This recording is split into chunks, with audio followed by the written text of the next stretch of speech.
Unit vector से। ठीक है, यूनिट वेक्टर जैसा कि हम कह रहे थे कि आई जे के ये कुछ रिप्रेजेंट करता है, हम इसे यहाँ पे पढ़ेंगे। थ्योरी पॉइंट क्या लिखा है वो पढ़ लेते हैं पहले। A unit vector is a vector has a magnitude and points in a particular direction. Second point, it is use to represent the direction of any vector quantities. इसका यूज क्या है, इसे हाईलाइट कर लेते हैं। It is use to represent direction of any vector quantities. ठीक है, मतलब कि मैंने कहा कि कोई फोर्स लगा रहा हूँ मैं इस ऑब्जेक्ट के ऊपर, रियल लाइफ सिचुएशन से समझो। एक बार तुम्हें इमेजिनेशन स्ट्रांग हो गया, बार बार मुझे भी बताने की ज़रूरत नहीं और तुम्हें समझने में भी कोई डिफिकल्टी नहीं जाएगी। हमने एक ब्लॉक लिया, ठीक है, ये ब्लॉक के ऊपर हम फोर्स लगा रहे हैं। ठीक है, मैंने कहा कि ये जो फोर्स है वो है 5 न्यूटन का, मैं लगा रहा हूँ राइट डायरेक्शन में। तो ये जो राइट डायरेक्शन लिखा है ये इतना मीनिंगफुल नहीं लग रहा, साइंटिफिक लैंग्वेज नहीं लग रही है। तो हमने कहा कि ये राइट डायरेक्शन वर्ड को किसी हम सिंबल से अगर रिप्रेजेंट कर देंगे तो हमारा रिप्रेजेंटेशन भी अच्छा होगा और आगे चल के हमें आसानी हो जाएगी। तो हमने कहा कि अगर किसी हॉरिजॉन्टल डायरेक्शन में कोई ऐसा फोर्स लगता है इस डायरेक्शन में, उसे हमें वेक्टर फॉर्म में लिखना है। तो हम इसको लिखेंगे एफ, उसके ऊपर एरो कर देंगे। उसका मैग्नीट्यूड कितना है, हमने लिखा 5 न्यूटन है। ओके, और उसका डायरेक्शन क्या है, राइट डायरेक्शन में। राइट डायरेक्शन के लिए हमने एक सिंबल प्री डिफाइन कर दिया है आई, और उसके ऊपर ऐसे टोपी लगा दो, उसको कहते हैं आई कैप। अब ये आई कैप के बारे में ये सभी लोग बात कर रहे हैं यहाँ पे। आई कैप क्या है, वो बोल रहे हैं कि ये यूनिट वेक्टर है, उसको नाम दे दिया ना यूनिट वेक्टर। अब ये क्या मीनिंग है इसका, ये क्या रिप्रेजेंट करता है, it represents direction. It represents direct, किसका डायरेक्शन रिप्रेजेंट कर रहा है ये फोर्स का। ठीक है, कहाँ रिप्रेजेंट कर रहा है कि ये बता रहा है आई कैप सिंबल है, अच्छा मतलब ये एक्स डायरेक्शन में, मतलब राइट डायरेक्शन, मतलब ये ईस्ट डायरेक्शन में लग रहा है। मतलब हमें ये ईस्ट वर्ड यूज़ करने की ज़रूरत नहीं है, ना राइट डायरेक्शन में लग रहा है ये वर्ड यूज़ करने की ज़रूरत है, ना ये अलोंग पॉजिटिव एक्स डायरेक्शन में जा रहा है ये यूज़ करने की ज़रूरत नहीं है।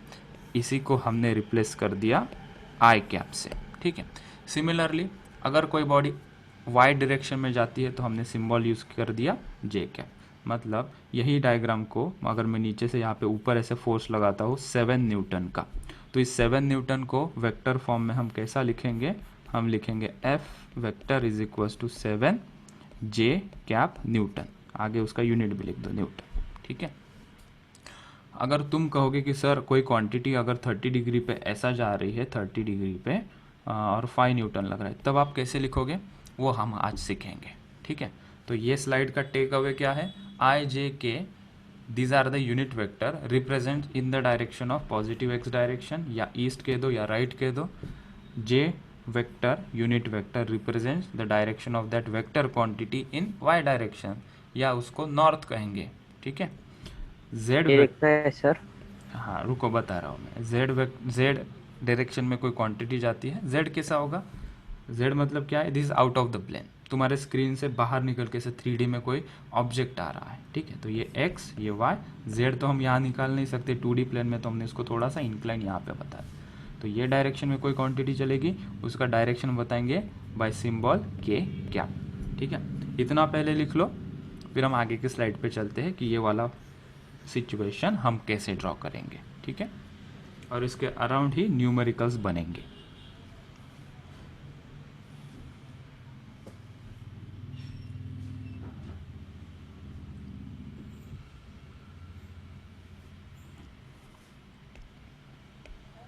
जल्दी जल्दी ओके। लिखो, 30 सेकेंड के बाद हम आगे चलेंगे। पार्टिसिपेट करो, चलो। हाँ नाम है, ईशा, हो गया। कामेश, लोकेश, निखिल है, हो गया सर। सादिका, हो संस्कृति, गया शार्दुल। सब।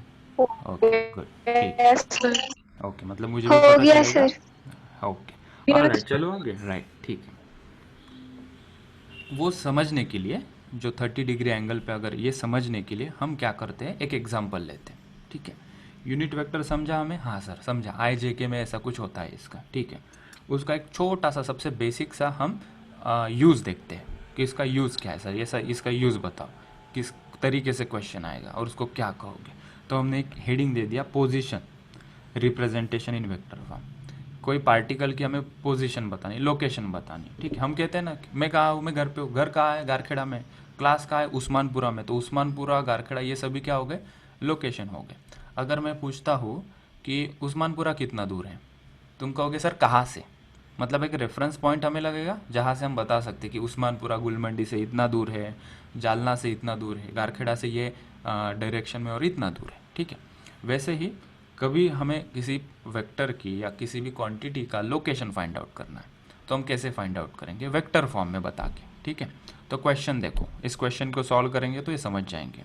क्वेश्चन यहाँ पे दिया है vector, the vector joining the points A, और उसके कोऑर्डिनेट दिया है। ये कोऑर्डिनेट समझते हो सब, ये एक्स कोऑर्डिनेट, ये इसका वाई कोऑर्डिनेट और इसका ये जेड कोऑर्डिनेट। एंड दूसरा कोई हाँ पॉइंट सर। बी है जो 2, -3 और 4 इसके कोऑर्डिनेट है। ठीक है, और ए से लेकर बी तक इसका हमें डायरेक्शन बताओ।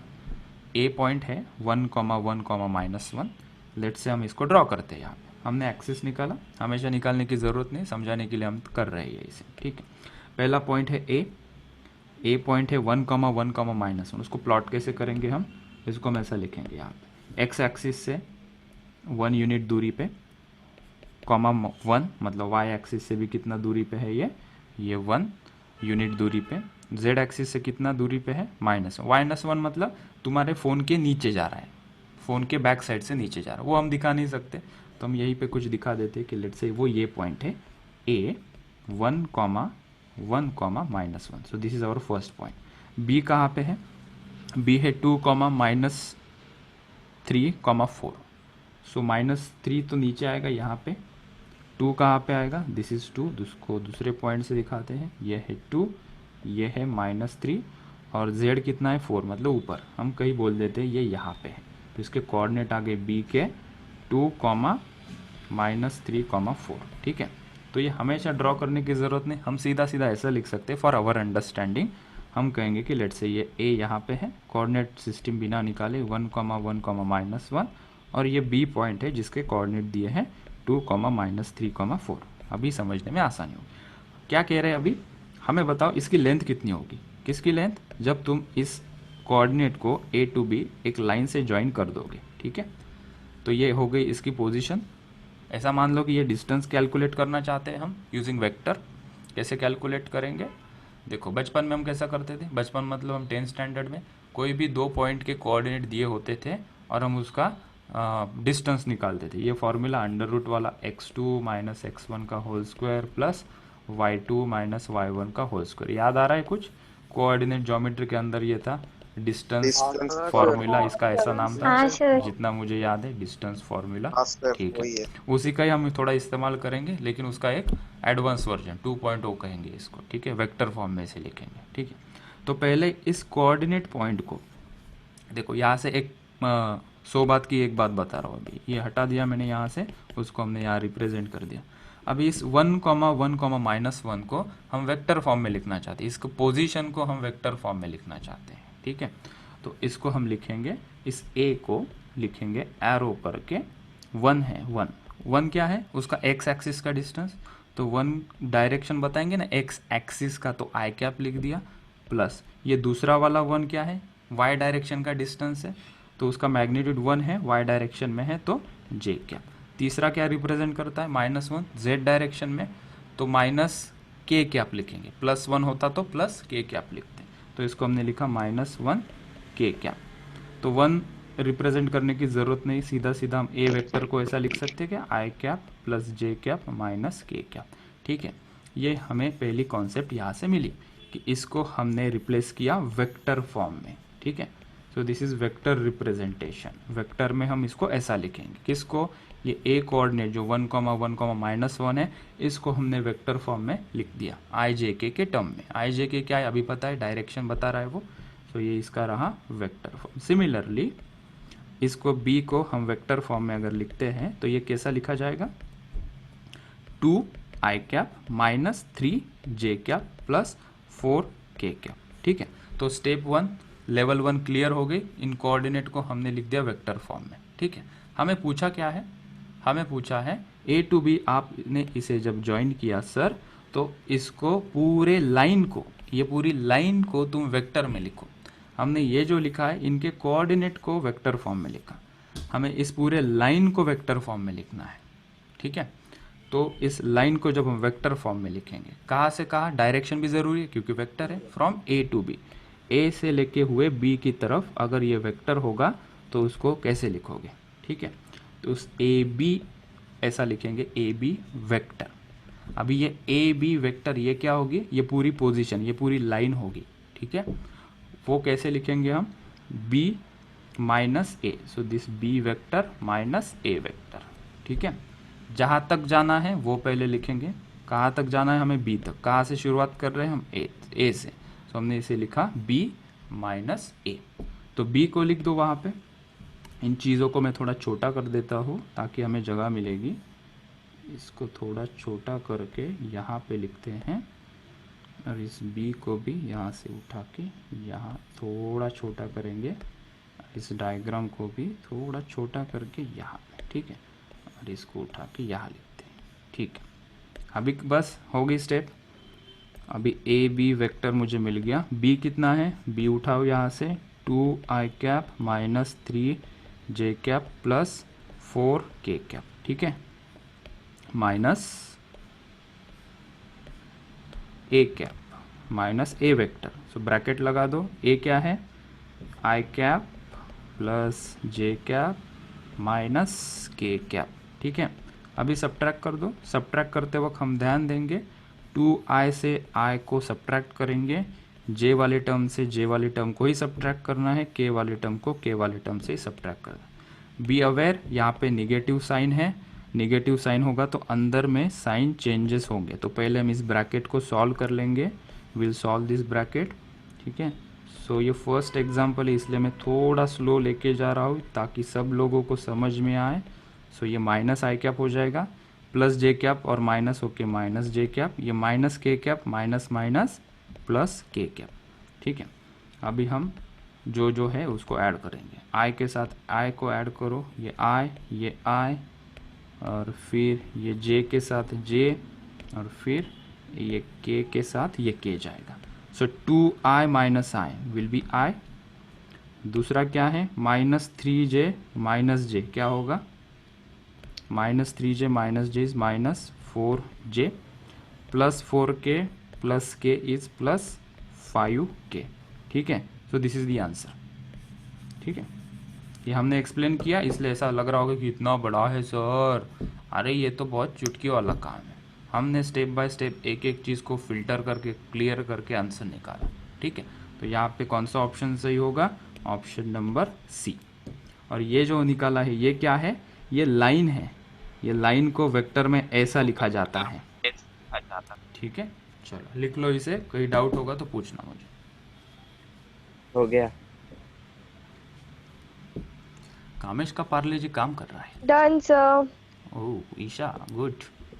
चलो निखिल भाई जल्दी जल्दी लिखो, Sadika, Shardul Done, sir. Participate. हो गया। यश गया, नया sir. स्टूडेंट है, सुयश, तन्मय उन लिखो। लोगों को भी बिस्किट देते हैं। राइट ओके ऑलराइट, समझ में आया सबको, आगे चले फिर इसको लेके हुए, ठीक है। एक क्विक रिकैप कर ले, क्या पढ़ा हमने। ये हमें दिया था क्वेश्चन में दो कोऑर्डिनेट्स, इन कोऑर्डिनेट को हमें पोजीशन वेक्टर रिप्रेजेंट करना था। इन कोऑर्डिनेट से कुछ मीनिंगफुल पोजीशन वेक्टर रिप्रेजेंट करना था। कहाँ से कहाँ तक, ए से बी, ए से लेकर बी। उल्टा पूछते, बी ए वेक्टर पूछते तो हम ए माइनस बी करते, ठीक है, डायरेक्शन के साथ। तो हमने लिखा इसको पहले कोऑर्डिनेट पॉइंट्स को वेक्टर फॉर्म में आई जे के लिख के, फिर ए टू बी ज्वाइन करना था तो ए बी वेक्टर ऐसा हमने लिखा। ए बी वेक्टर क्या होगा, B final position minus initial position. तो ये फाइनल का पोजीशन लिख दिया वेक्टर फॉर्म में, इनिशियल की पोजीशन लिख दी वेक्टर फॉर्म में, ब्रैकेट सॉल्व की, हमने फाइनल आंसर निकाला, तो ये है ए बी, ठीक है। अभी देखो इस क्वेश्चन को अगर हो गया है तो अननेसेसरी चीज़ें मैं यहाँ से मिटा रहा हूँ, ये यहाँ से हमने हटा दिया, क्लियर।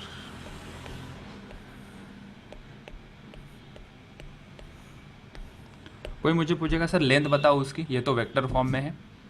अभी देखो ये हमने लिखा है वेक्टर फॉर्म में, इसके अंदर क्या क्या इन्फॉर्मेशन छुपी हुई है जो हमारे नेकेड आई से नहीं दिखाई दे रही है, ठीक है। इसके अंदर है डायरेक्शन और इसी के अंदर छुपा हुआ है उसका मैग्नीट्यूड, ठीक है। मतलब हमें बोलना पड़ेगा ना, वेक्टर को क्या होता है, डायरेक्शन भी होता है और मैग्नीट्यूड होता है। अगर मैं कहूँगा इस ए बी वेक्टर का मुझे मैग्नीट्यूड बताओ, तो साफ साफ देखने से कोई ऐसा नंबर नहीं मिल रहा है कि 5 मीटर है या 3 मीटर है या कितना मीटर है, तो उसके लिए हमारे पास फॉर्मूला है। इसको देखते ही हम मैग्नीट्यूड नहीं बोल सकते, हमें कुछ कैलकुलेट करना पड़ेगा। ठीक है, इसको देखते ही इसके अंदर डायरेक्शन भी छुपा हुआ है, वो एक स्टेप कैलकुलेट करके मिलेगा। ये उसका रिप्रेजेंटेशन हो गया वेक्टर फॉर्म में। यहाँ से हम इसको डिकोड करते हैं, इसका मैग्नीट्यूड निकालते हैं। ठीक है, बहुत ही सिंपल सा फॉर्मूला है। जब कभी हमें कोई मैग्नीट्यूड पूछेगा तो हम ए बी वेक्टर का मैग्नीट्यूड निकालने के लिए ऐसे दो मॉड्यूलस लगा देते हैं। ठीक है, ये रिप्रेजेंट करेगा कि अच्छा भाई तुम ना अभी मैग्नीट्यूड निकालने जा रहे हो, कोई जो ए बी वेक्टर है उसका तुम मैग्नीट्यूड निकाल रहे हो। ये समझना ज़रूरी है कि सिंबल में कभी कभी बच्चे कंफ्यूज हो जाते हैं, सर ये ए बी और उसकी इधर एक लाइन इधर एक लाइन क्या होता है, ये तो हम मैग्नीट्यूड निकाल रहे हैं। ठीक है, so this is magnitude of vector A B और उसका एरो। ठीक है, फॉर्मूला क्या है, अंडर रूट लगाओ। ठीक है, आई कैप जे कैप और के कैप है। ठीक है, मुझे कोई बताएगा आई कैप का कोएफिशिएंट क्या है? आई कैप का कोएफिशिएंट मतलब आई कैप किससे मल्टीप्लाई, तो 1 से One. मल्टीप्लाई, तो आपने कर दिया 1 और उसका स्क्वायर कर दो। ठीक है, बीच में साइन लगा दो प्लस। जे कैप का कोएफिशिएंट क्या है, वो है -4। ठीक है, तो -4 लिखो और उसका स्क्वायर कर दो, प्लस करो, बीच में देखो के कैप का कोएफिशिएंट है 5, तो 5 का स्क्वायर कर दो। ठीक है, अभी इसे सॉल्व कर दो और मुझे बताओ कितना आंसर आ रहा है। That is the magnitude of this vector. Direction की हम आगे चल के बात करेंगे। √42। सबका ये आ रहा है? हाँ सर, √42। √42। ठीक है, √42 इतना ही रहने देंगे, आगे सॉल्व करने की ज़रूरत नहीं है इसकी। ठीक है, तो this is the magnitude. Check करो, √42 है, तुम्हारे भरोसे छोड़ रहा हूँ मैं। हाँ हाँ √42 सर, है। बराबर है। ठीक है, चलो, तो ये भी मैग्नीट्यूड है। अभी क्वेश्चन में अगर दिया होगा मीटर है तो आगे मीटर लिखेंगे, क्वेश्चन में डिफाइन किया होगा कि ये सभी यूनिट सेंटीमीटर में तो सेंटीमीटर लिखेंगे, किलोमीटर में है तो किलोमीटर में लिखेंगे, या फोर्स को रिप्रेजेंट कर रहा होगा तो न्यूटन लिखेंगे, डाइन लिखेंगे। ठीक है, तो ये क्या है पता नहीं है ना, तो फिजिक्स में हम ऐसा यूज़ करते हैं, यूनिट्स। क्या यूनिट है उसका पता नहीं तो यूनिट्स लिख देते हैं। ठीक है, यूनिट लिखते, एस नहीं लिखते, यूनिट, √42 यूनिट। ठीक है, चलो हम आगे चले। अभी एक क्वेश्चन तुम्हारे लिए मैंने गर्मा गर्म बना के रखा है। डायरेक्शन कैसे निकालते हैं पर? डायरेक्शन आगे बात करेंगे, पहले इसका क्लियर कर ले हम। मैं ये क्वेश्चन यहाँ से लेता हूँ। चलो, तुम्हारा नंबर आ गया है और इसको हम यहाँ पे रखते हैं। अरे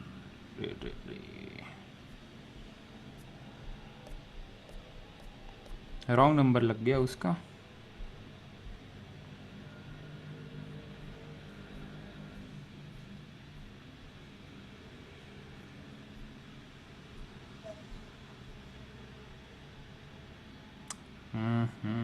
क्या होगा, चलो यहीं पे पेस्ट कर दीजिए।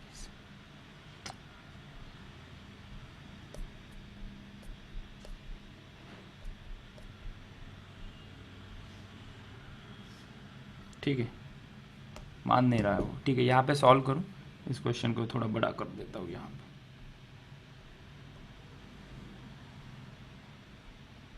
ये तो वही वाला क्वेश्चन है ना? सेम है क्या? हाँ सर सेम। हाँ सर सेम। ठीक है, जाने दो, मैं ही बना देता हूँ क्वेश्चन। ठीक है, दूसरे कोऑर्डिनेट लेके।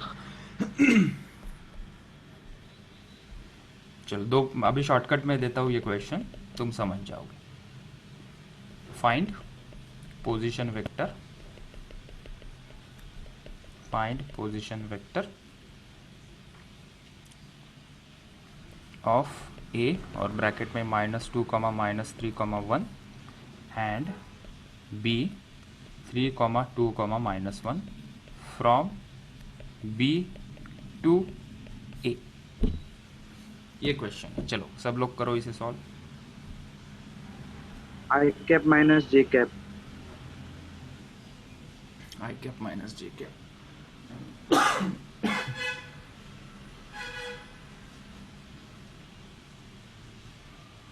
हाँ सर, आई कैप माइनस देख। सब प्लस माइनस देख के किया सॉल्व। हाँ सर, आई कैप हाँ। Minus J cap. I cap minus J cap. I cap minus J cap, okay. चलो तो उसका हमें मैग्नीट्यूड वेक्टर निकालना है। बी टू ए चाहिए ना, मैग्नीट्यूड रहने दो, मैग्नीट्यूड निकाल लेंगे हम। ठीक है, बी टू ए, 2 पॉइंट हमने लिए। मैग्नीट्यूड रूट 2 आएगा। अच्छा गुड। और ये बी सर पॉइंट, निकालना है क्या मैग्नीट्यूड? चलो निकाल लो, कुछ ज़्यादा समय नहीं लगेगा। 3, 2, -1 मैग्नीट्यूड √2। √2 आया, ठीक है। सो फ्रॉम बी टू ए मतलब बी ए वेक्टर चाहिए ए मुझे, माइनस बी। ठीक है। So A vector minus B vector किया, ठीक है। अभी देखो कितना कम समय में हम निकाल सकते। ए को लिखा हमने -2i cap -3j cap +k cap, ठीक है। माइनस बी वेक्टर को लिखा 3i cap +2j cap -k cap.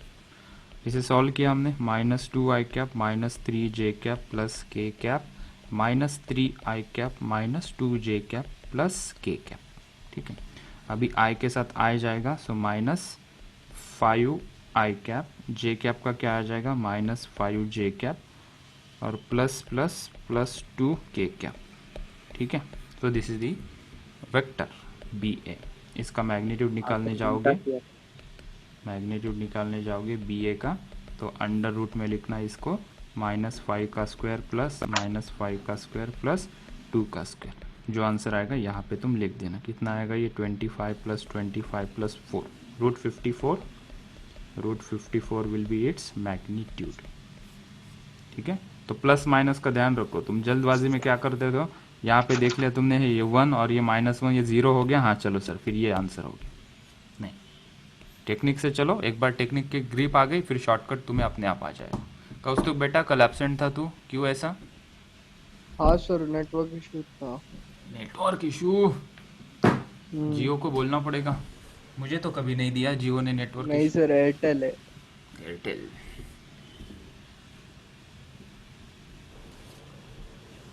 चलिए आगे चलते हैं। अभी ये तो हो गई पोजीशन वेक्टर की बात, हम यूनिट वेक्टर समझ लिए, दिखाते कैसा है वो समझ लिए, उसका मैग्नीट्यूड हमने। अभी हम कुछ रिजोल्यूशन ऑफ वेक्टर देखते हैं। ये रिजोल्यूशन ऑफ वेक्टर ये क्या बला है, ठीक है। ये ज़रूरी है, सब लोग ध्यान दोगे। Resolution of vector along the rectangular component. Rectangular component मतलब हम जो एक्सिस निकालते हैं ये एक्स वाई जेड, ठीक है। तो ये जो एक्स वाई एक्सिस है ये प्लेन होगा ना, this is plane, X Y plane हम कहते हैं।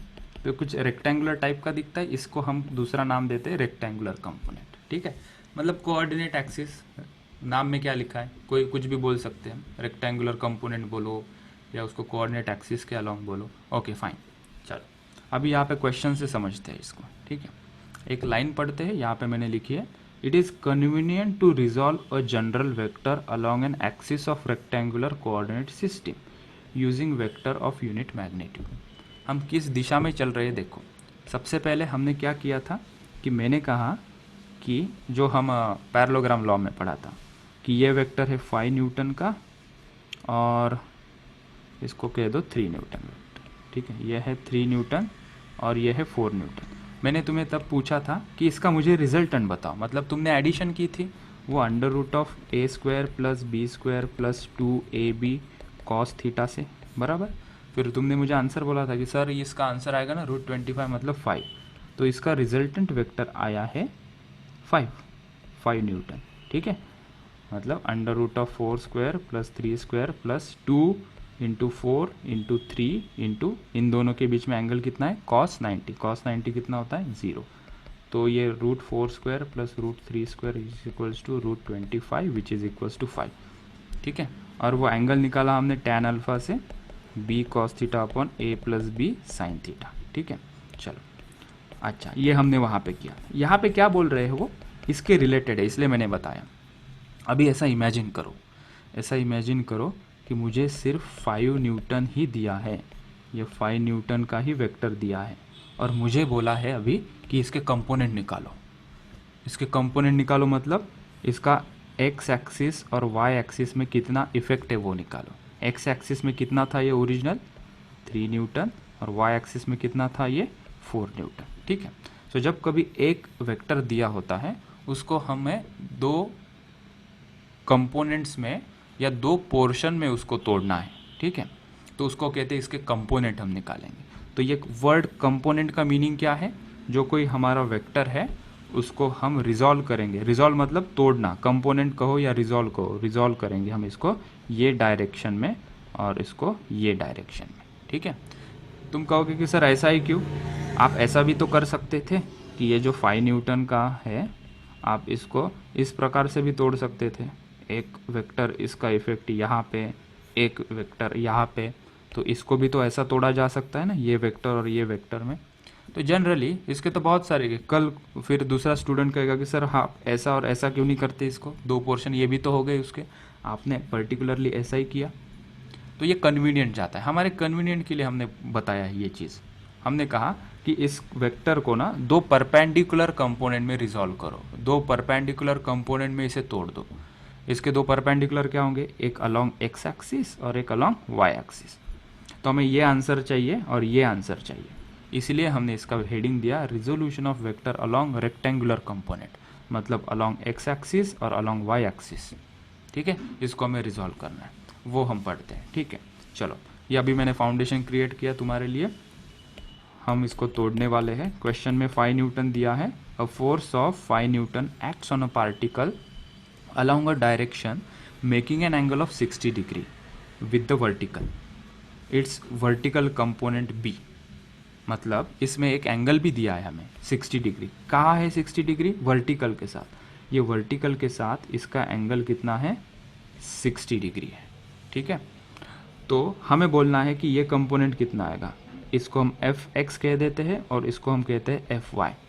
हमें ये एफ एक्स और एफ वाई का आंसर चाहिए। एफ एक्स एफ वाई क्या होगा? अगर 5 न्यूटन को तोड़ देंगे हम 2 कंपोनेंट में, तो वो एक कंपोनेंट होगा एफ एक्स, एक कंपोनेंट होगा एफ वाई। तो हमें एफ एक्स और एफ वाई का आंसर चाहिए, दैट्स इट, ठीक। हमने उसके लिए क्या लॉजिक लगाया, हम क्या करते हैं, हम थोड़ा सा ज्योमेट्री का इस्तेमाल करते हैं। ये एक बार समझने की बात है, ये बार बार इतना झंझट नहीं होगी, फिर शॉर्टकट मिलेगा, तुम खुद ब खुद मुझे विदिन 10 सेकेंड आंसर बता पाओगे। पहले ये समझ लो, हम क्या करते हैं, अच्छा एंगल कहाँ से दिया है, ये वर्टिकल के साथ दिया है, तो क्या करो, एक ना ट्रायंगल बनाने की कोशिश करो। तो हमने क्या किया, हमने यहाँ से एक कंस्ट्रक्शन लाइन बना दी, ये वाली लाइन, ताकि ये ट्रायंगल बन जाए। और ये जो हमने वेक्टर बनाया है, मैंने बोला था कि किसी भी वेक्टर को तुम रीपोजिशन कर सकते हो, तो ऐसा कंसिडर करो, ये जो एफ एक्स है उसको उठा के मैंने यहाँ पे रख दिया, ठीक है। इसका जितना मैग्नीट्यूड था उतना उठा के मैंने ऊपर रख दिया। क्यों रख दिया? देखते कुछ एडवांटेज हमें लेना है मैथमेटिक्स का, तो हमें ये ट्रायंगल दिखाई पड़ा, ठीक है। ये ट्रायंगल है, कौन सा ट्रायंगल है ये? Right angle triangle. कैसे पता चला सर? देखो यहाँ से मैंने परपेंडिकुलर ड्रॉ किया, ये 90 डिग्री है, ठीक है। अगर मैं तुम्हें कहता हूँ कि मुझे बताओ यहाँ से कॉस 60 डिग्री कितना होगा और साइन 60 डिग्री कितना होगा, ये अगर एफ एक्स है तो ऊपर ये भी एफ एक्स ही होगा ना, ठीक। चलो कौन बताएगा? कॉस 60 अपोजिट एडजेसेंट हाइपोटेनियस, वो वाला में टर्म में क्या होगा? F X upon F Y होगा या क्या होगा? ठीक है, तो बेस कौन सा होगा इसमें? एफ एक्स होगा, एफ वाई होगा या 5 न्यूटन होगा? कौन सा बेस होगा इसमें? एफ वाई होगा। F X Y. कभी भी ऐसा कंफ्यूजन हुआ ना तो क्या करना, पहले तो हाइपोटेनियस देखो। सो 90 डिग्री के सामने वाली हाइपोटेनियस होती है, तो समझ गई ये हाइपोटेनियस है। और कौन से एंगल से हम मेजर कर रहे हैं उसके ऊपर डिपेंड करेगा कि कौन सी अपोजिट साइड और कौन सी एडजेसेंट साइड। तो मैं यहाँ से एंगल मेजर कर रहा हूँ, तो मेरे लिए ये एडजेसेंट साइड होगी, या इसको बेस कहते हो तुम।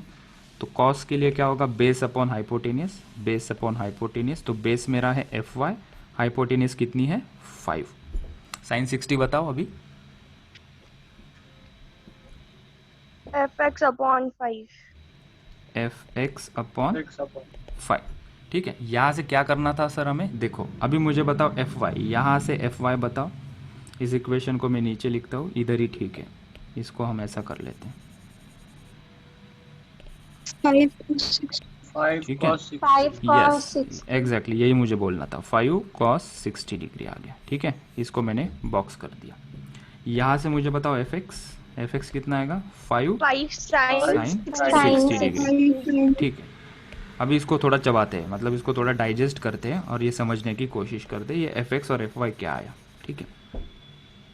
अगर ये सेम क्वेश्चन को मैं यहाँ पे रीड्रॉ करता हूँ, ठीक है, इधर ध्यान दो, ये भूल जाओ थोड़ी देर के लिए। ये 5 न्यूटन दिया था, ठीक है, ये 5 न्यूटन दिया था और मुझे ये एंगल दिया था, ये एंगल कितना था, ये एंगल 60 डिग्री दिया था। ये क्वेश्चन की बात कर रहा हूँ, इस क्वेश्चन में ये जो फोर्स दिया था 5 न्यूटन वर्टिकल के साथ उसका 60 डिग्री एंगल, और हमें बोला था इसको रिजॉल्व करो दो कंपोनेंट में। तो हमने दो कंपोनेंट परपेंडिकुलर लिए, यहाँ से एक कंपोनेंट लिया और एक दूसरा कंपोनेंट यहाँ से हमने ऊपर ड्रॉ किया। तो ये वाला कंपोनेंट कितना आया हमारा, ये एफ एक्स कितना आया 5 साइन 60 डिग्री, और ये वाला कंपोनेंट कितना आया हमारा 5 कॉस 60 डिग्री। सो यहाँ से एक बात तो समझ में आ रही है कि जब हम परपेंडिकुलर कंपोनेंट में इसे ब्रेक करेंगे तो साइन कॉस के टर्म में ही आंसर मिलता है। क्यों मिलता है उसका एक्सप्लेनेशन हमने यहाँ पे कर लिया, ट्रायंगल ड्रॉ करके ये दोनों क्वांटिटी। ठीक है, अच्छा तुम कहोगे फिर कॉट के टर्म में क्यों नहीं, कॉट के टर्म में जो मीनिंगफुल हमें आंसर बनना चाहिए वो नहीं बनेगा, एफ एक्स और एफ वाई नहीं मिलेंगे। ठीक है, अच्छा इसका शॉर्टकट क्या है सर, फिर अगर बार बार ये आया तो हमें ये करना पड़ेगा क्या, तो नहीं, शॉर्टकट क्या है देखो, एंगल मैंने कहाँ से मेजर किया, वर्टिकल से, ये 60 डिग्री यहाँ पे। सो जहाँ से हम एंगल मेजर करेंगे वो लाइन को हम कॉस के टर्म में रिप्रेजेंट करेंगे, और जो दूसरा वाला कंपोनेंट होगा नीचे वाला जो छूटा होगा वो साइन के टर्म में रिप्रेजेंट करेंगे। ठीक है, चलो पहले इतना लिख लो, फिर और इसके बारे में चीज़ रिपीट करता हूँ मैं। तो यहाँ पे पूछा था इसका वर्टिकल कंपोनेंट, इसका वर्टिकल कंपोनेंट का आंसर बताओ मुझे क्या होगा, वर्टिकल कंपोनेंट क्या है इसका, 2.5 Newton. Yes this is the vertical component, 2.5 vertical component. तुमने इसे सॉल्व किया, कितना है 5 इंटू 1/2 दैट इज 2.5 न्यूटन, 0.5 मतलब ये 5 न्यूटन का वर्टिकल डायरेक्शन में इफेक्ट कितना है 2.5 न्यूटन।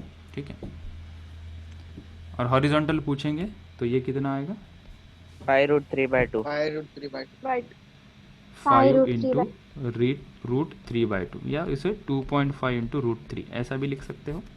ठीक है, हाँ हो गया सर। ठीक है लिख लिया। अभी मैं एक क्वेश्चन देता हूँ, उससे तुम्हारी समझ बढ़ेगी अभी। ठीक चलो एक लास्ट 10 सेकेंड रुकता हूँ, जिनका बाकी जल्दी जल्दी छाप लो इसे, हेडिंग के साथ लिखना है। अगर नहीं लिख पा रहे हो तो मुझे बताओ, मैं रुकता हूँ, रुकने के लिए मैं तैयार हूँ। हेडिंग लगाओ, ये 2 पॉइंट्स यहाँ पे लिख लो, ये डायग्राम, ये क्वेश्चन, ये एक्सप्लेनेशन, ये इसका सॉल्यूशन। चाहे तो ऐसा लिखो, ये स्टेप नंबर 1, ये फिर ये लिखना, फिर ये 3rd वाला लिखो, बाद में ये 4th वाला लिखना। आंसर क्या है इसका, इस आंसर को भी बता देता हूँ, दिस इज द आंसर, ये पूछा था, it is 2.5 Newton, option D.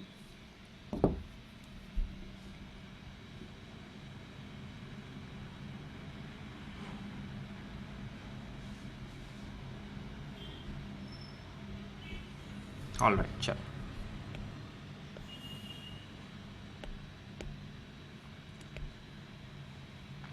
Okay ये क्वेश्चन सेम नहीं, थोड़ा रिपीट कर देता हूँ। सेकेंड क्वेश्चन, फोर्स दिया है, यही सेम क्वेश्चन को मैं दिखता हूँ। A force of 10 newton acts along direction, थोड़ा शॉर्ट में ही करता हूँ इसे, direction theta is equals to 30 degree with horizontal, find its vertical component, find its vertical component. ठीक है, एक बार ट्राई करो फिर मैं एक्सप्लेन करता हूँ।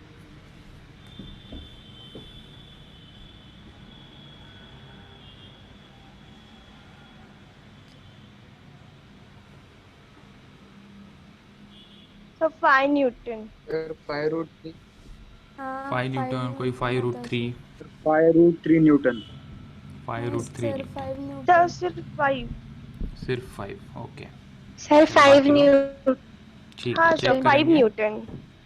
Alright, 10 sin 30. अभिषेक, हाँ सर, विराज, निखिल, कृष्णा नहीं है क्या आज? कृष्णा एब्सेंट है। गौरी लिखो जल्दी, बताओ 5 answer. Newton. 5 newton, okay. Mayur को तो पता हो, उसने पहले किया है। Darshan, Ishwari, Gaurang, 5 newton sir. ठीक चलो, ठीक अभी से चेक करते 5 हैं। न्यूटन। सिचुएशन को मैं ड्रॉ करता हूँ, बाद में तो तुम्हें इसे ड्रॉ करने की भी ज़रूरत नहीं, सीधा आंसर बता सकते हो। ठीक है, सो 10 न्यूटन दिया था, सो this is 10 Newton of force theta देखो 30 डिग्री भी